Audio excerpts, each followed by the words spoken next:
আসসালামু আলাইকুম রহমতুল্লাহি ওয়া বারাকাতুহু। আউযু বিল্লাহি মিনাশ শাইতানির রাজিম। বিসমিল্লাহির রহমানির রহিম। আল্লাহর গুণবাচক নাম আল জব্বার। আল্লাহর নাম ছাড়া এই নাম কোরআনুল কারীমে যতবারই এসেছে প্রত্যেকবারই নেগেটিভ অর্থ বহন করেছে, অর্থাৎ মানুষের জন্য আল জব্বার নামটি প্রযোজ্য নয়, শুধুমাত্র আল্লাহর নাম।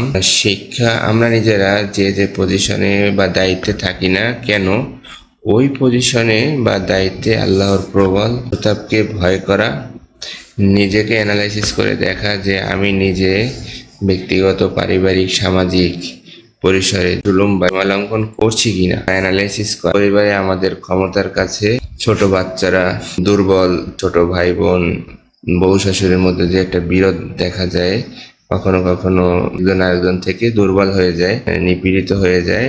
তারপর বৃদ্ধ বাবা মার অসহায়, বাড়ির কাজের মানুষ সে নির্যাতিত, নিপীড়িত হয়। আজ আমার টাকা আছে, গলায় জোর আছে, তাই সো দ্যাট এই সকল অসহায় মানুষটি কি আমার জুলুম থেকে মুক্ত? তারা কি আমার কাছে ইহসান বা রহমত পাওয়ার যোগ্য নয়, যেটা আল্লাহ সব থেকে বেশি পছন্দ করেন?